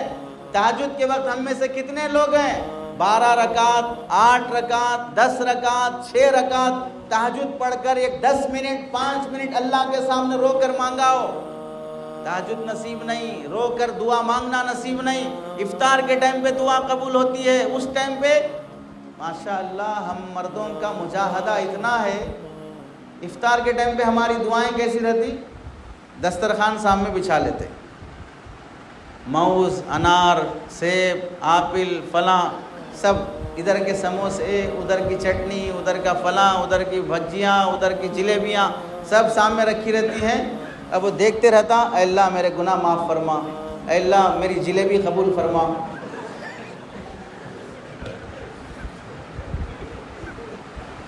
دسترخوان سامنے رکھ لے کے چیزوں کو گھورتے ہوئے دل دماغ دعا میں رہتا ہے، زبان سے کیا کی ایک مانگتے رہے گا، دل دماغ پورا دسترخوان پر رہے گا۔ 30 روزے ایسے ہی دعا کرتے رہتے، ایک دعا بھی قبول نہیں ہوتی۔ افطار کی دعا کا ڈھنگ کیا ہے، طریقہ کیا ہے؟ دسترخوان الگ جگہ بچھاؤ، دعا کے لیے الگ جگہ بیٹھو۔ افطار کے لیے دسترخوان پر آ کے بیٹھنے سے پہلے گھر کے مرد کو یہ معلوم بھی نہیں ہونا کہ آج کے افطار میں کیا سامان رکھا گیا ہے، آج کے افطار میں کیا تیاری کی گئی ہے، یہ معلوم بھی نہ ہو، اور اکیلے میں بیٹھ کر 5 منٹ بھی اللہ سے رو کے دعا مانگے گا، وہ دعائیں اللہ قبول کرتے ہیں۔ دسترخوان سامنے رکھ لے کے پورا دھیان دسترخوان پہ رہے گا، ایسی دعائیں اللہ قبول نہیں کرتے۔ دعا مانگنے کا سلیقہ بھی رکھو، رمضان کے مہینے کو پکوان کا مہینہ نہ بناؤ۔ تیسری چیز، رمضان کے مہینے میں ہم لوگوں کا حال یہ ہے، بہت سی مسجدوں میں لوگ سحری اور افطاری کا انتظام کرتے ہیں، بہت اچھی بات ہے سحری اور افطاری کا انتظام، لیکن یہ اس بات کی کوشش، میں نے سنا آپ کے اس علاقے میں بھی کسی ہوٹل میں سحری کا مستقل انتظام رہتا ہے آنے جانے والے مسافروں کے لیے، بہت قابل تعریف بات ہے۔ لیکن رمضان کے مہینے میں ہم لوگوں کے جو کرنے کے کام ہیں، مسجدوں میں اجتماعی طور پر افطار کا یا سحری کا نظام بنانا، یہ بہت سے منکرات اور برائیوں پر مشتمل ہے۔ رمضان کے مہینے میں کوشش یہ کرو کہ اپنے گھر کا سحری کھاؤ اور اپنے گھر کا افطار کرو۔ ہاں جو مسافر ہے ان کے لیے رمضان کے مہینے میں مسجد میں کوئی توشہ یا کوئی پلیٹ بھیجا جاتا ہے، اس کی اجازت ہے، لیکن مسجدوں کو مستقل ہوٹل بنا کر کھا رہے ہیں، ادھر جماعت چل رہی ہے، ادھر آوازیں ہیں، کھانے کے دانے ہیں، پورا دسترخوان پڑا ہوا ہے، روزانہ 10 آدمیوں کا کھانا پھینکنے میں جا رہا ہے، یہ کون سا سلیقہ ہے بتائیے؟ مدرسے کے بچوں کو ضیافت کرو بولے تو نہیں ہوتا، مدرسے میں پڑھنے والے لڑکیوں کے لیے کچھ تعاون کرو نہیں ہوتا۔ رمضان کے مہینے میں روزانہ 20 لوگوں کا کھانا پھینکنے میں جائے گا، لیکن کوئی احساس نہیں ہوتا۔ اور بعض لوگ رمضان کے مہینے میں افطار پارٹیاں کرتے ہیں، 1 پیسے کا ثواب نہیں ملے گا افطار پارٹی کرنے سے، سمجھ لیجئے۔ اور بعض وہ ہیں جو افطار پارٹی کرنے کے لیے محلے کا کوئی کارپوریٹر رہے گا، محلے کا کوئی لیڈر رہے گا، کوئی ہندو رہے گا، کوئی غیر مسلم رہے گا، وہ ایک 10,000 روپے دے دے گا، افطار کرنے مسلمانوں کو کچھ فروٹس کھلا دو، وہ 10,000 روپے لے کے فروٹس لا کے افطار میں مسلمانوں کو بانٹیں گے۔ شرم نہیں آتی؟ مسلمان اپنے پیسے سے افطار نہیں کر سکتا، غیر مسلم کے پیسے لے کے افطار کرنا پڑ رہا ہے، اور اسے شان سے بعض جگہ پر تو امام صاحب کو ٹارچر کر دیتے، اعلان کرو فلاں رڈی کی طرف سے افطار کی دعوت ہے، وہ رڈی کی چڈی میں تم جا کے افطار کر لو، لیکن مسجد میں کیوں اس طرح کی حرکت کرتے ہو؟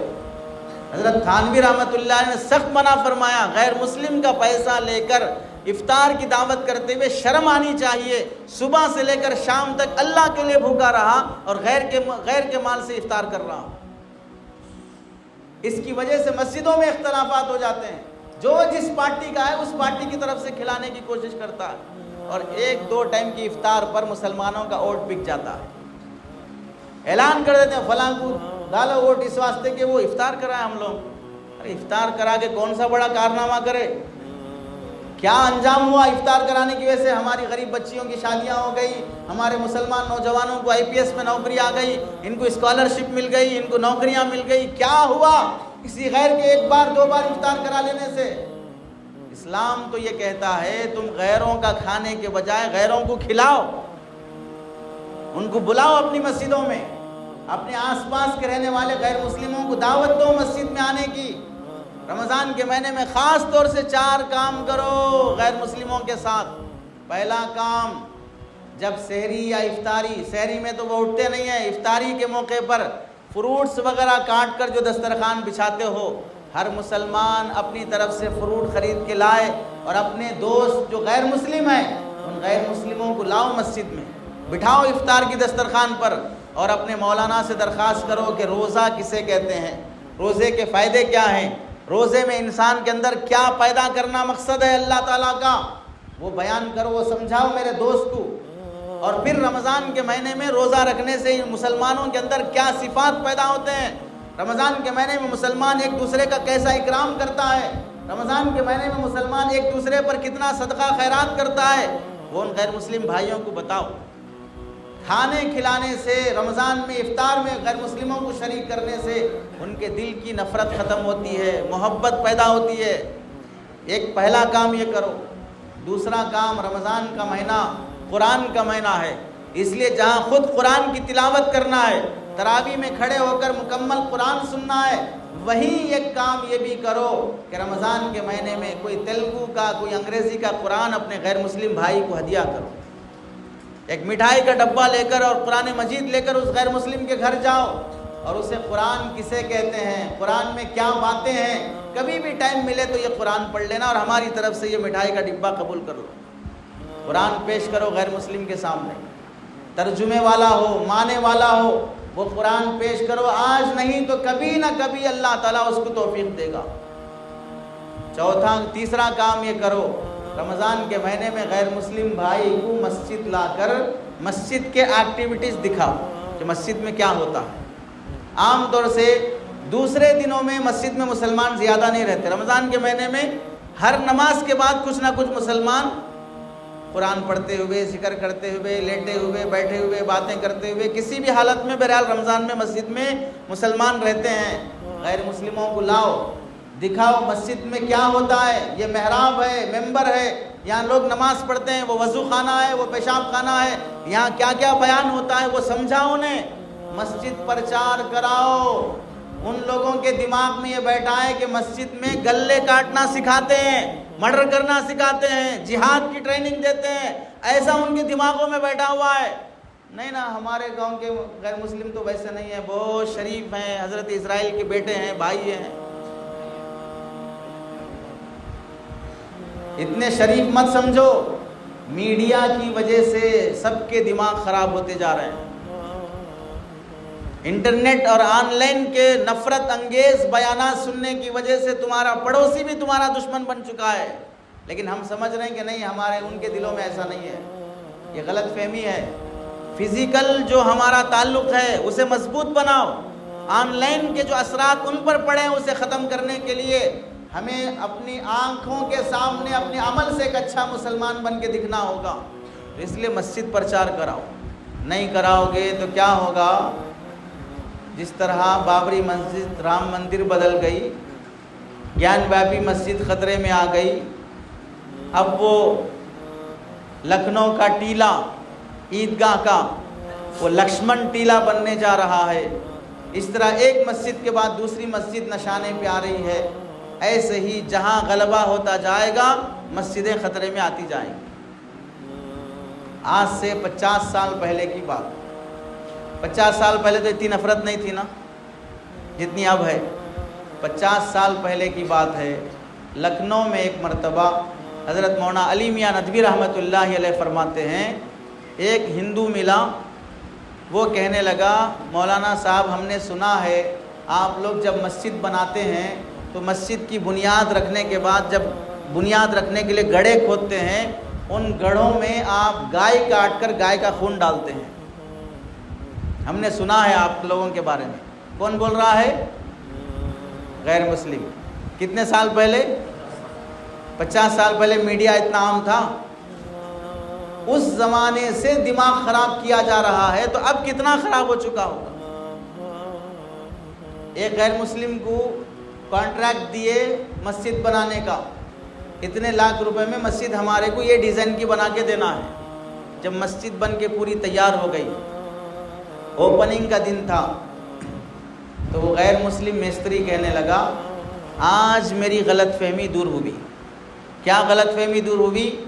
ہم اب تک یہی سمجھتے تھے کہ غیر مسلمان جب مسجد بناتے ہیں تو گائے کاٹ کر ہر کونے میں گائے کا خون ڈالتے ہیں، اور میں شروع سے لے کر اب تک مسجد بنانے میں کھڑا رہا، لیکن آپ لوگوں نے کہیں ایسا کیا نہیں اور اس کا تذکرہ بھی نہیں آیا۔ اب میں آنکھوں سے دیکھنے کے بعد سمجھ میں آیا کہ مسلمان ایسا نہیں کرتے۔ ایسی غلط فہمیاں سالوں پہلے تھیں، تو اب کتنی غلط فہمیاں ہوں۔ اس لیے یہ کام یہ کرو کہ غیر مسلم کو لا کر مسجد پرچار کراؤ، غیر مسلم کو لا کر اذان بتاؤ، اذان کا معنی کیا ہے، اذان کا مطلب کیا ہے، اسے بٹھا کے سمجھاؤ۔ ورنہ وہ لوگ یہ سمجھ رہے ہیں اللہ اکبر کا مطلب یہ ہے کہ ہم اکبر بادشاہ کو اللہ مان رہے ہیں۔ اللہ اکبر یعنی اکبر کون ہے؟ اللہ ہے، نعوذ باللہ۔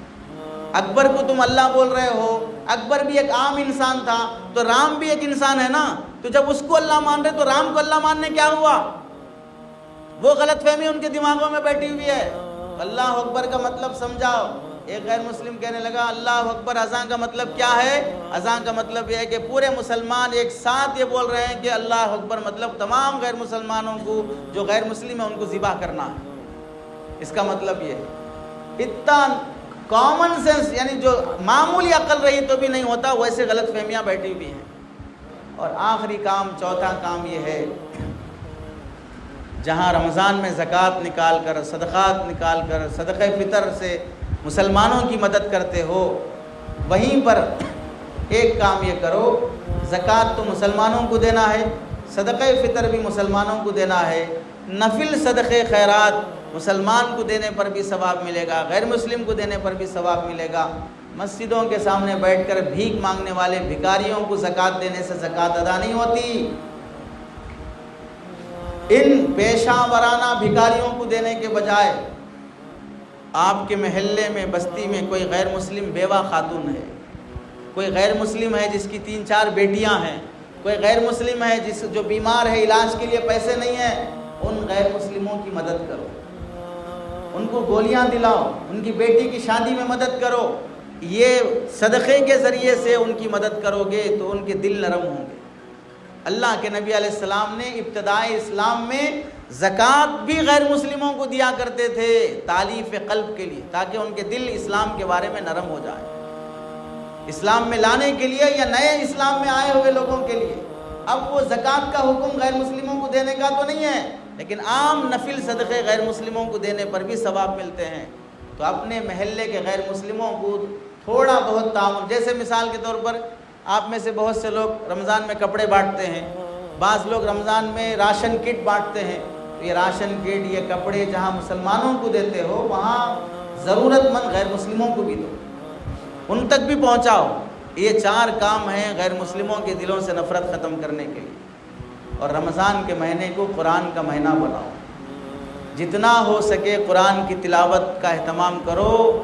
رمضان کے مہینے میں ہمارے بزرگوں کے بارے میں آتا ہے، ایک مہینے میں 60 قرآن پڑھا کرتے تھے۔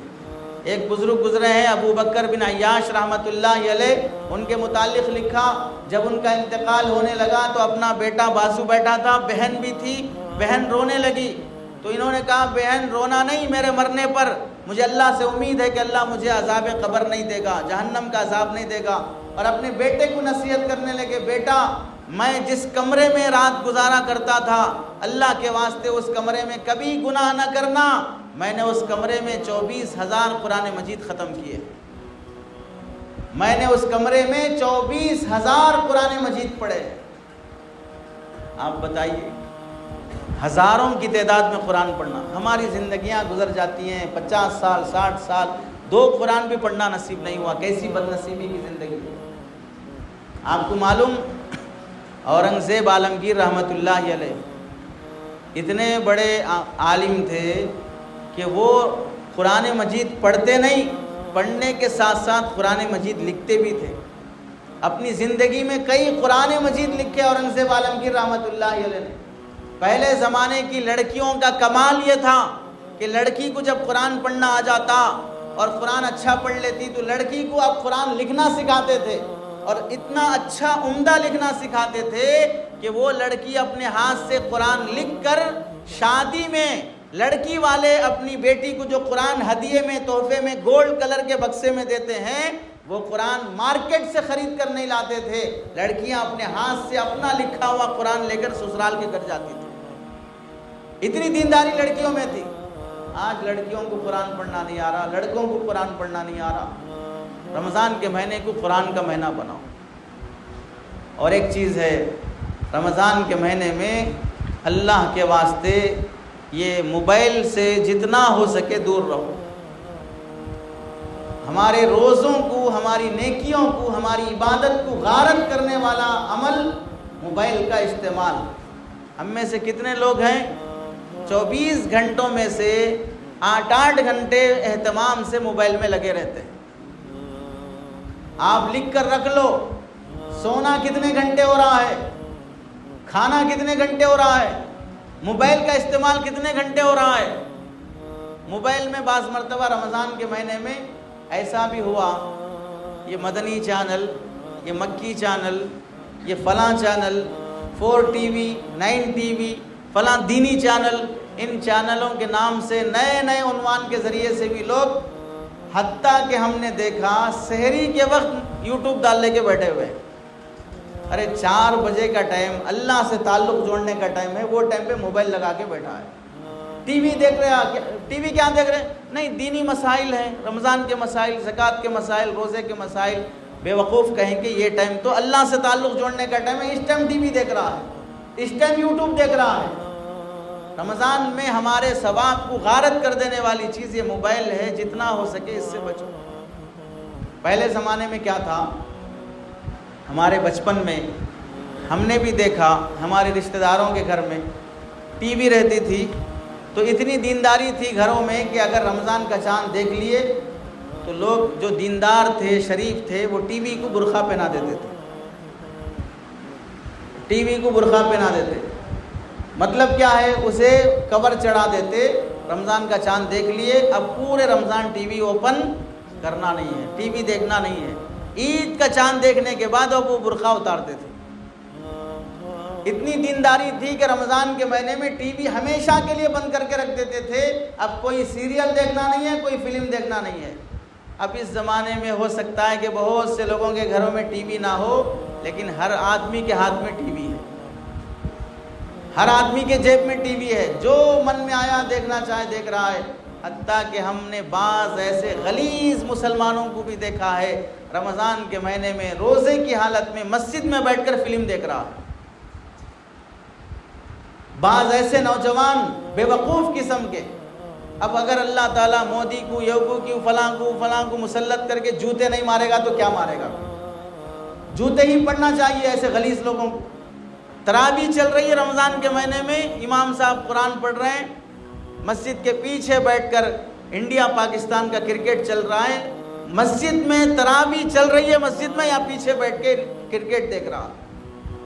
کتنا بڑا بے شرم ہوگا۔ سنو، جہاں اللہ تعالیٰ رمضان کے مہینے میں نیکیوں کا ثواب بڑھا دیتے ہیں، وہیں پر متبرک اور پاکیزہ جگہوں پر نافرمانی کرنے کا عذاب بھی بڑھا دیتے ہیں۔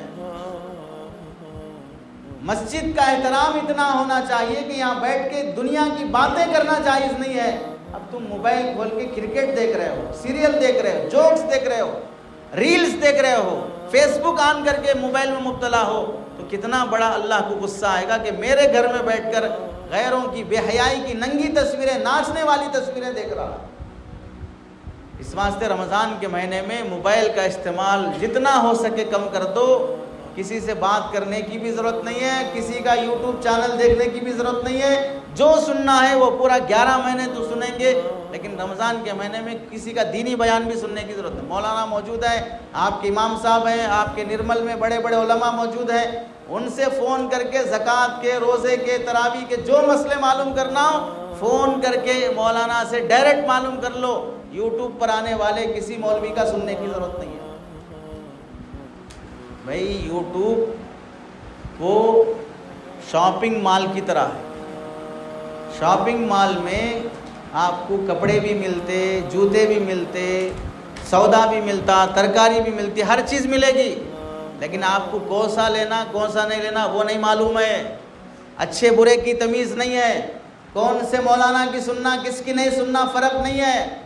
کتنے آپ میں سے وہ لوگ ہیں رمضان کے مہینے میں فلاں انجینئر صاحب پڑوس ملک کے ہیں اس کے بیانات سن رہے، فلاں وکیل صاحب اس کے بیانات سن رہے، فلاں عام آدمی اس کے بیانات سن رہے، تمیز ہی نہیں ہے کس کے بیان سننا کس کے نہیں سننا۔ اب آپ بتائیے انجینئر کا کام کیا ہے؟ قرآن حدیث بیان کرنا، مسئلے مسائل بیان کرنا۔ ان کتنے لوگ ہیں جو انجینئر کی تفسیر سن رہے، انجینئر کے مسائل سن رہے، انجینئر کی باتیں سن رہے۔ ارے اتنا کامن سینس نہیں ہے کہ مسئلے مسائل قرآن حدیث کس سے سننا چاہیے۔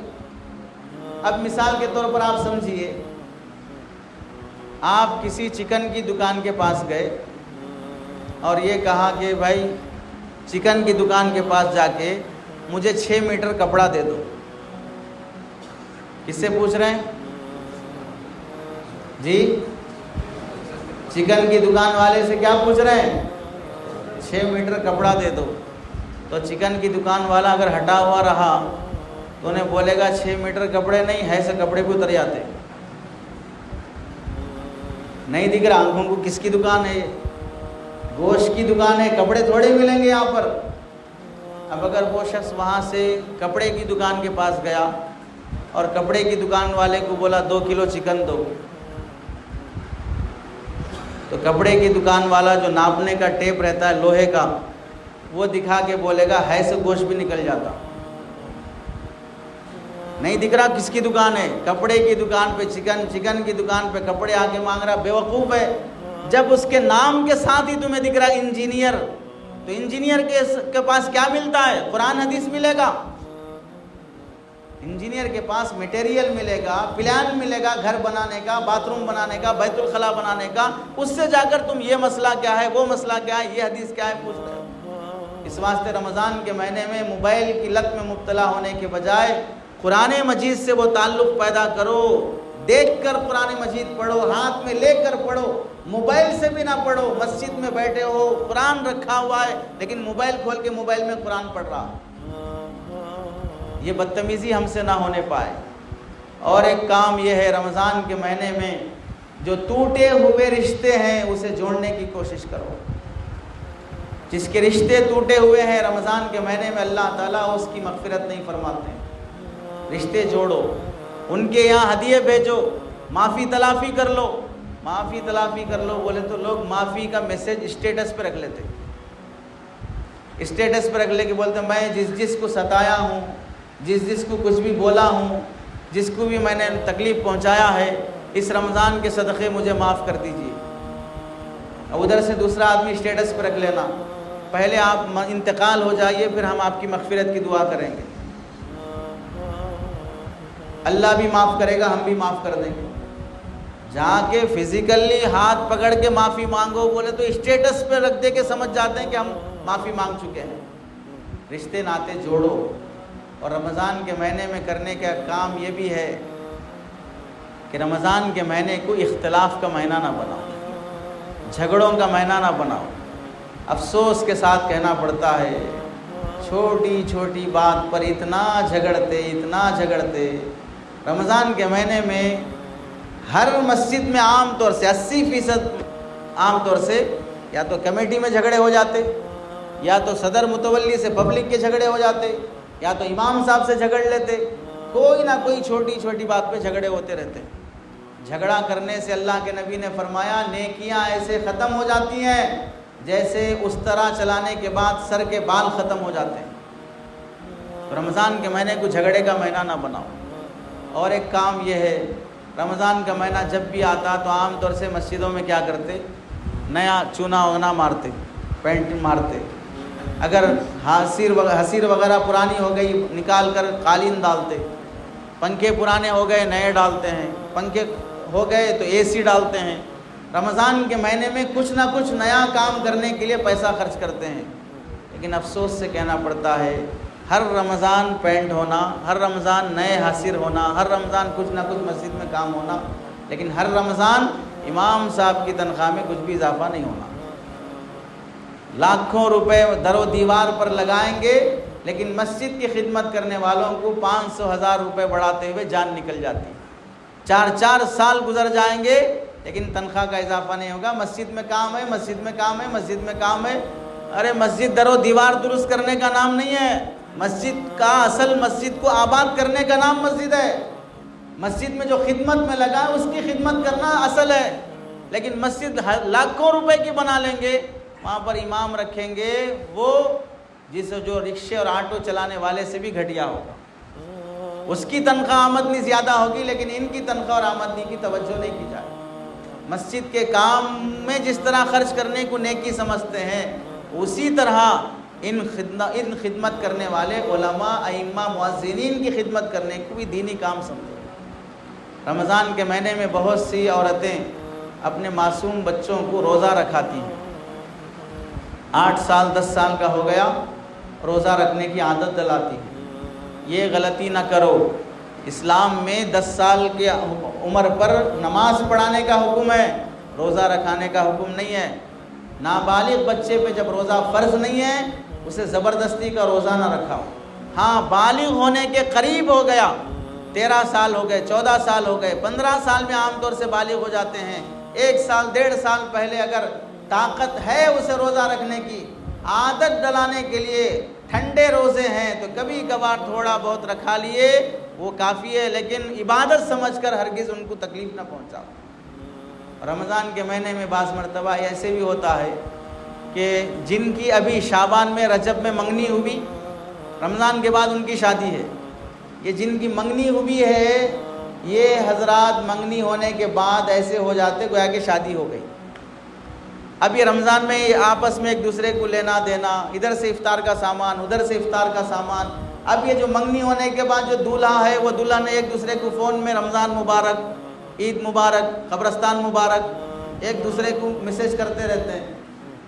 منگنی ہو گئی تو شادی نہیں ہو جاتی، منگنی ہونے کے بعد بھی وہ عورت اجنبی ہے، نہ اسے میسج کرنا جائز، نہ چیٹنگ کرنا جائز، نہ فون پر مبارکبادی دینا جائز۔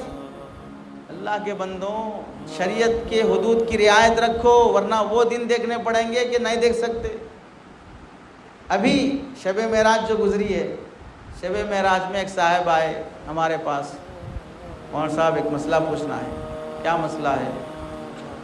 ہمارے محلے میں منگنی ہو گئی، منگنی ہونے کے بعد ایک 6 مہینے کا ڈسٹینس رکھ لیے، اس کے بعد شادی رکھے، شادی ہو کے یہ دوسرا مہینہ ہے، شادی ہو کے دوسرا مہینہ ہے، ڈاکٹر صاحب کے پاس چیک کرے تو ڈاکٹر صاحب بول رہے 3 مہینے کا حمل ہے۔ ڈاکٹر صاحب کیا بول رہے؟ 3 مہینے کا حمل ہے۔ شادی ہو کے کتنے مہینے؟ دوسرا مہینہ چل رہا، حمل کے مہینے کتنے ہو گئے؟ تیسرا مہینہ چل رہا۔ اب خاندان میں جھگڑا ہو گیا کہ یہ حمل شادی ہونے کے بعد کا نہیں ہے، ہم اس کو اپنی بہو نہیں مانتے۔ ماں باپ بول رہے ہیں، بیٹا بول رہا میں رکھ لیتا ہوں۔ کیوں رکھ لیتا ہوں؟ منگنی ہونے کے بعد چوری چوری تعلق پیدا ہو گیا۔ یہ حرام کاریاں۔ اب اس پیدا ہونے والے بچے کے بارے میں مسئلہ پوچھنے کے لیے آئے کہ اب وہ بچہ حلال کا یا حرام کا ہے۔ منگنی ہونے سے کوئی رشتے نہیں جم جاتے ہیں۔ کتنے خاندان ایسے نہیں ہے جو منگنی ہونے کے بعد کچھ باتیں پسند نہیں آئی رشتہ ٹوٹ گیا. اگر منگنی ہونے کے بعد ایسے تعلقات ہو گئے اور اس کے بعد رشتہ ٹوٹا تو گھر کس کا اجڑے گا؟ لڑکے کا نہیں اجڑے گا، لڑکی کا گھر اجڑ جائے گا، اس کی عزت چلے جائے گی. اس واسطے ان دنوں میں منگنی ہونے کے بعد کوئی تعلق اپنی منگیتر سے رکھنا جائز نہیں ہے. کوئی ہدیہ تحفے باز ہمارے گھروں کی جو عورتیں ہیں اتنے رسم و رواج کی رہتی ہیں کہ یہ منگنی ہونے کے بعد رمضان آیا تو دیکھ لے کے رہتی رمضان میں ہمارے بیٹے کے واسطے کچھ تو ہدیہ بھیجتے کیا، منگنی کے بعد کا پہلا رمضان ہے کوئی کپڑے جوڑا بھیجتے کیا. اس طرح کے خیالات میں رہ کر آپس میں رشتوں میں نفرتیں پیدا کر دیتی ہیں. رمضان کے مہینے میں یہ کوشش کرو کہ رمضان میں دعا کا خاص طور سے اہتمام کرو کہ 2024 کا الیکشن جس کے حالات اتنے خطرناک ہونے والے ہیں کہ مسلمانوں کے لیے CAA NRC new education policy ان تمام حالات کے ذریعے سے مسلمانوں کی شہریت یہاں کی نیشنالٹی ختم کرنے کی پلاننگ کی جا رہی ہے. آپ اس رمضان کی تیاری کے ساتھ ایک کام یہ بھی کر لو کہ آپ میں سے غور سے سن لو، آخری بات ہے، آپ میں سے جو لوگ 2024 کے بعد زندہ رہنا چاہتے ہیں کون کون ہے؟ تھوڑا ہاتھ اٹھائیے.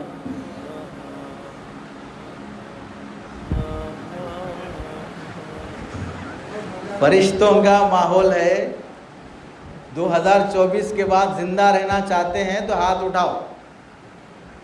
نہیں 2024 کے بعد ارادہ ہے قبول ہونے کا تو پھر ابھی مول صاحب دعا کراتے اللہ قبول فرما لے. بولو زندہ رہنا ہے نہیں ہے تو ہاتھ اٹھائیے. زندہ رہنا ہے، اللہ تعالیٰ عمر میں برکت دے.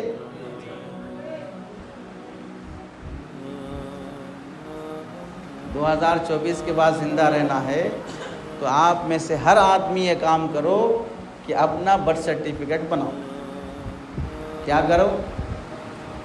آپ میں سے 50 سال کا رہن دو، 60 سال کا رہن دو، اپنا برتھ سرٹیفکیٹ بناؤ. 30 سال کی عمر کا بھی اپنا برتھ سرٹیفکیٹ بناؤ. ہندوستانی ہونے کے لیے جو ڈاکومنٹس ضروری ہے وہ ہر مسلمان کے پاس ہونا ضروری ہے. ایک مسلمان ہونے کے حساب سے پوری شریعت پر چل کر دکھانا اور ایک بھارتی ہونے کے لحاظ سے پورے پروف اپنے پاس رکھ کے دکھانا، یہ دونوں ذمہ داری مسلمان کی ہے. ایک اچھے مسلمان بھی بنو، ایک اچھے شہری بھی بنو. یہ اس بھروسے میں مت رہو کہ CAA نہیں آئے گا، NRC نہیں آئے گا، کون آئے گا، کیا ہوگا دیکھ لیں گے. جو ڈاکومنٹس درست کرنا ہے وہ درست کرو. کیرلا معلوم؟ کیرلا معلوم نہیں؟ معلوم؟ کریلا نہیں پوچھ رہا ہوں، کیرلا پوچھ رہا ہوں. پاکستان میں ہے؟